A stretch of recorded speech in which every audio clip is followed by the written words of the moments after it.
네, 저는 이번에 북한의 4차 핵과 장거리 미사일 발사가 이전에 북한이 3차례 했던 핵실험이나 너댓 차례 했던 미사일 발사와는 차원이 다른 문제에 돌입되어 있다, 이렇게 봅니다. 오늘 저하고 토론했던 어떤 교수는요, 이제 2개만 남았다. 북한이 핵 탄두를 소형화하는 것과, 즉 500km까지 접근하는데 지금 800km까지 돼 있지 않나, 이렇게 접근 나오고 있습니다. 한 300km만 줄이면 되는 건데요.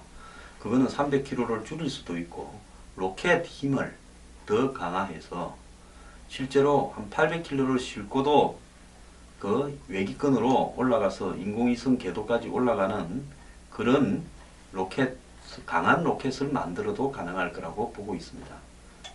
그 다음에 두 번째는 대기권에서 외기권으로 올라갔다가 우주로 올라갔다가 우주에서 다시 대기권으로 들어올 때 이렇게 불이 붙을 수가 있습니다. 이 공기 마찰 때문에요. 그때 성공적으로 내려오는 것.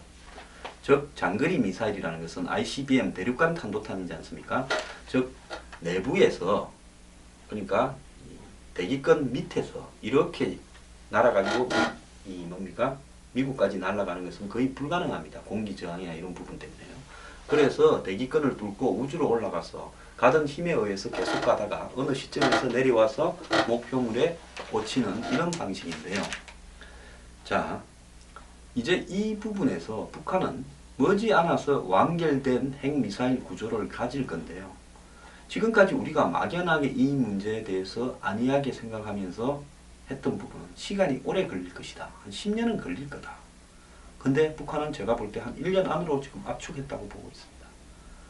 그 다음에 두 번째로는 중국이 어떻게 해줄 거다. 중국은 우리 편에 붙어서 북한의 핵이나 미사일을 제거하는 쪽에 압력을 행사할 거다. 심지어 어떤 사람들은 미국이, 한국이 통일이 돼도 우리는 한반도에 들어가지 않을 거니까 중국의 영역을 인정을 해줄 거니까 중국이 북한을 제거해라, 이렇게 말을 했다면서 중국이 북한의 김정은 등을 제거할 수 있을 것이다, 지도부를. 이런 소리를 하고 있는 전문가들도 아직 많습니다. 근데 중국은 이번에 확실히 보여줬습니다. 우리한테는, 박근혜 대통령한테는 거의 돈 안 드는 아무런 가치도 없는 립 서비스로 생일날 무슨 편지를 보내고, 한국에 와가지고 서울대에 책을 5,000권 기증하고, 만 원이라 하면 5천만 원밖에 더 됩니까? 뭐 서울대 학생 100명을 중국으로 초청을 하니, 이런 식의 저 비용으로 립 서비스만을 가지고 한국 대통령을 작년 9월 3일 중국 중공군, 구중공군 열병식에 같이 싸웠던 적들의 열병식에 한국 대통령을 천안문 막루에 세우기까지 했습니다. 자, 그것만 믿고 한중 관계가 역대 최상이라고 했던 윤병세 장관의 말, 저는 이 말 들을 때마다요, 진짜 텔레비에 그 사람 나올 때마다 맥살을 땡겨서 끄집어내라 버리고 싶습니다. 그렇게 말을 했으면 지금 중국에 대해서 어떻게 생각하는지, 한중관계에 대해서 어떻게 생각하는지 말을 해야지요. 정말 실현 중에 실현을 해놓고, 아무리 좋은 관계가 유지된다 하더라도 최상의 관계라고 남들은 말을 하지만은 국제관계는 위기가 왔을 때 친구가 누군지 알 수 있다라고 말을 해야 정상인 겁니다. 정말 가볍기 거지없는 딸랑거리는 인간들이 정부에 너무 많이 있습니다. 근데 이런 중국이요, 이제 본질을 보여줬습니다. 저거가 해야 될 북한에 대한 통제는 안 하면서 한국이 북한을 겨냥한 사드 배치하는 부분에 대해서 우리 집 앞에서 칼춤 추지 말라고 하면서 훈계하듯이 지랄을 하고 있습니다. 그럼에도 우리는요, 중국에 말 한마디 제대로 아직 못하고 있습니다. 밤에 12시에 전화통화하자고 하지를 않나. 이것들이 사람입니까? 얼마나 우습게 봤으면 지금이 무슨 원청 명나라 시대 때 속국 조선을 대하던 시대입니까? 자기들이 아직도 황제라고 착각을 합니까? 일본은요, 중국을 굉장히 멸시하고 경멸합니다. 너희는 우리하고 전쟁 붙어서 이긴 적이 한 번도 없다. 너가 땅이 안 넓었으면 옛날에 우리가 너희 다 먹었다. 솔직히 일본이 중국을 점령하다가 지쳤어. 절반쯤 먹고 나머지는 중요한 데 빼놓고는 셋업하고 내비둔 겁니다. 왜? 중국보다 석유가 나오는 동남아시아가 더 중요하다고 해서 글로 가버린 거죠. 일본의 병력이 한정이 돼 있었기 때문에 넓은 중국 땅에 일본이 불과 수십만 명밖에 없었습니다. 그걸 각 도시별로 점령해 있으려면 한계에 부딪혀서 전쟁을 안 한 겁니다. 중국이 제대로 이긴 전쟁이 별로 없어요. 중일 전쟁에서요. 자, 그래서 일본은 지금도 중국을 우습게 알면서 중국의 협박이나 공갈은 개나 짓으라 하고 대하고 있습니다. 그러니까 중국도 일본을 함부로 못하고 있어요. 일본에 배치되어 있는 사드나 엑스밴드 레이드나 중국을 겨냥한 미사일들에 대해서 중국이 말 한마디 제대로 못합니다. 그러고도요, 중일 경제협의체 운영에서요, 양국 간의 무역 잘하고 있습니다. 오늘 신문에요, 중국의 경제 보복 가능성에 청와대가 쏘가리하고 있답니다. 관광 무역 제한하면 침체 국면에 빠져 박 대통령 강경 모드에 경고음도 작아져. 걱정할 거 없습니다. 중국이요, 무역 제한을 강하면 우리도 중국에 똑같은 식으로 하면 됩니다. 처음에 좀 괴롭겠지요. 각오해야죠. 자, 그러고는 우리는 TPP 들어가 버리면 됩니다. 미국이 일본이 주도하는 TPP예요. 자, 이런 위기 상황이고 우리가 중국하고 이런 무역 보복전까지 하고 있으니까 우리한테 너무 후발주자로 많은 요구하지 말고 체국 대우해서 좀 넣어주라 해서, 그럼 빨리 넣어줄지도 몰라요. 미국하고 일본이. 거기 들어가서 다른 시장을 넓히면 되는 겁니다. 그래서 중국이 이 경제 보복 가능성을 노골적으로 보이면서 청와대가 쏘가리 하고 있다. 쏘가리를 설사 한다 하더라도 쏘가리 하고 있다라는 말이 밖으로 나오게 해서는 안 되는 겁니다. 청와대는요. 그래서 우리가 고고도 미사일 방어망 사드를 배치하니까 중국이 한국의 경제에 크다란 타격을 입히겠다라는 경고를 하고 있고, 우리는 이런 부분에 중국의 말들에 대해서 제대로 된 대응도 못하고 있다. 그래서 중국이 점점 한국에 대해서 자기 말 안 듣는다고 고삐를 째어와서 우리나라 경제가 침체 국면으로 빠져들 수 있다. 한국 경제가요, 중국하고 관계 때문에 침체 국면이 될 거라면 지금 안 돼도요, 내년이든 내후년이든 언제든 완전 침체 국면이 올 수 있습니다. 솔직히 이번 기회에 중국에 애속되어 있는 경제적인 어떤 부분들을요, 다변화해서 살아가는 능력을 우리 스스로가 터득해야 됩니다. 중국 경제요, 내비놔둬도 내년쯤 되면 스스로 망해갈 겁니다. 그때는 옆에 붙어있던 우리가 배락 많습니다. 지금쯤 적당히 헤어지는 연습을 해야 될 때라고 저는 보고 있습니다.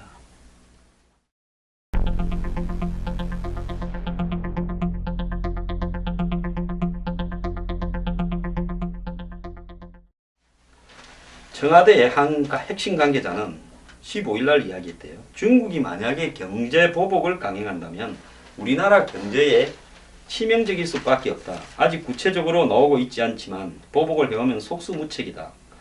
또 다른 청와대 관계자는 현재 대북 제재를 위해 중국의 동참을 요구하는 게 핵심이고, 박 대통령의 정책 판단에 중국의 경제 보복 부분이 아직은 반영되어 있지 않다고 시사했는데요. 오늘 박 대통령 연설에 보면 중국에 대해서 한마디 안 했습니다. 그런 것들이 반영된 거겠죠. 현실론적인 반영이라고 생각을 하는데, 청와대에 이 말을 한 속수무책이라고 한 관계자는 대통령이 목을 잘라야 될 걸로 저는 생각합니다. 뭔 속수무책입니까? 우리가 중국 없을 때는요, 그럼 한국이 죽었습니까? 우리가 중공일 때 중국하고 국교 수립하기 전에 중국하고 경제적인 교류가 있었습니까? 없을 때도요, 우리는 나름대로 지금보다 훨씬 어려운 여건에서 세계를 상대로 무역을 하면서 잘 살았습니다.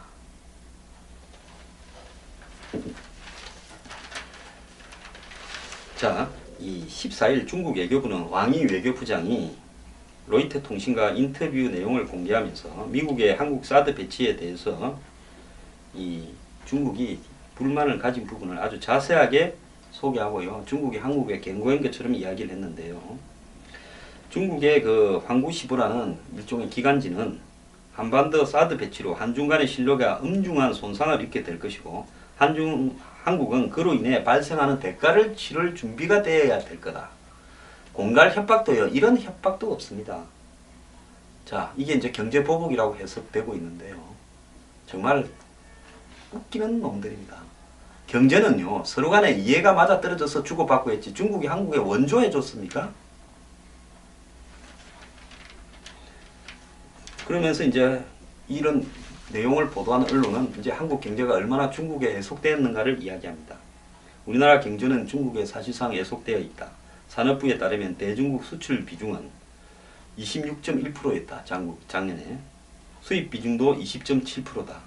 여행 등 서비스 수지까지 더하면 우리나라의 대중국 의존도는 크게 높아질 수밖에 없다. 지난해 우리나라를 방문한 외국인 1323만 명 중 중국인이 598만 명으로 45.2%에 달한다. 무역 흑자 규모만 468억 9천만 달러에 달한다. 우리나라의 경상수지 흑자가 1059억 5510만 달러임을 감안하면 흑자 중에서 절반이 중국에서 왔다.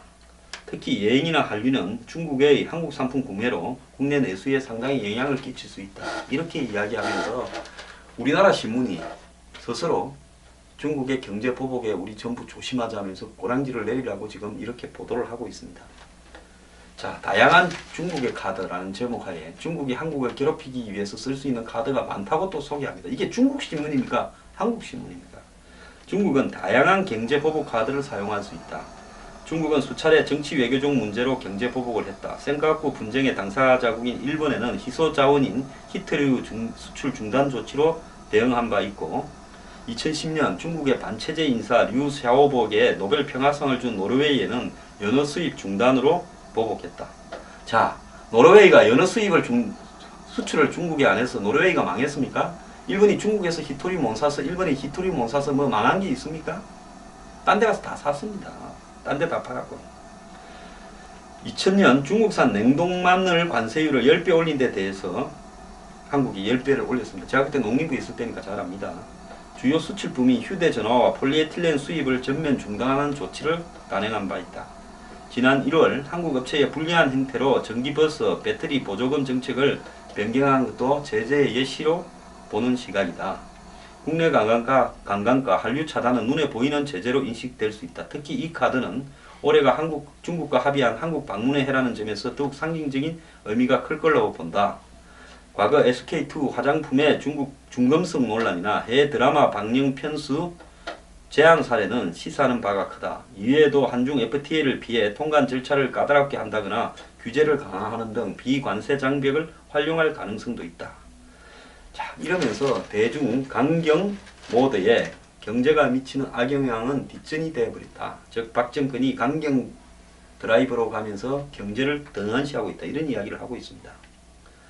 자, 경제 위기론을 제기하며 속도 조절이나 다양한 선택지를 들이밀기가 어려운 상황이다. 우리나라 경제는 북한의 핵포기냐 경제냐를 놓고 갈림길에 놓였다. 즉 한국이 북한을 핵을 포기하기 위해서 경제를 포기해야 되는 거 아니냐 이런 이야기를 하고 있는 겁니다. 자, 저는 여기에서 정말로 하고 싶은 이야기는요. 한중 관계는 상호의 이해에 기반해서 이까지 왔습니다. 중국이 우리 물건을 사고 싶어서 산 것도 아니고 우리가 무슨 중국에 죽어도 팔아야 되겠다 해서 판 것도 아닙니다. 살만하니까 다른 나라보다 한국에 사는 게 이익이니까 산 것이고 또 우리도 중국에 파는 것이 그래도 딴 데보다는 이익이니까 팔은 겁니다.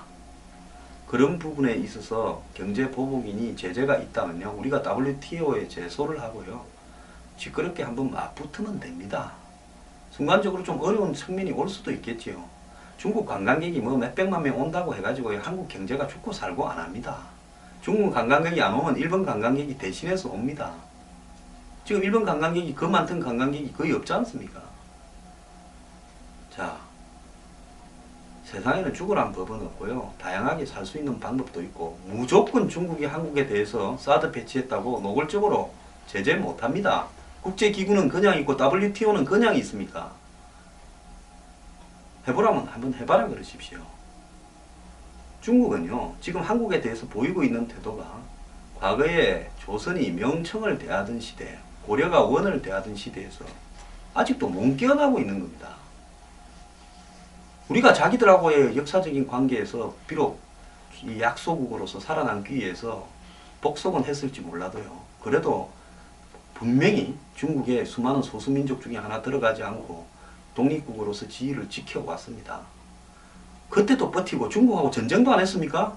한국에 쳐들어온 중국 왕조가 한번 보세요. 원나라 쳐들어왔죠. 청나라 쳐들어왔죠. 당나라 쳐들어왔죠. 주요 왕조가 한 번씩은 한국에 쳐들어왔는데요. 그때도 싸우고 버티면서 지금까지 민족을 유지했습니다.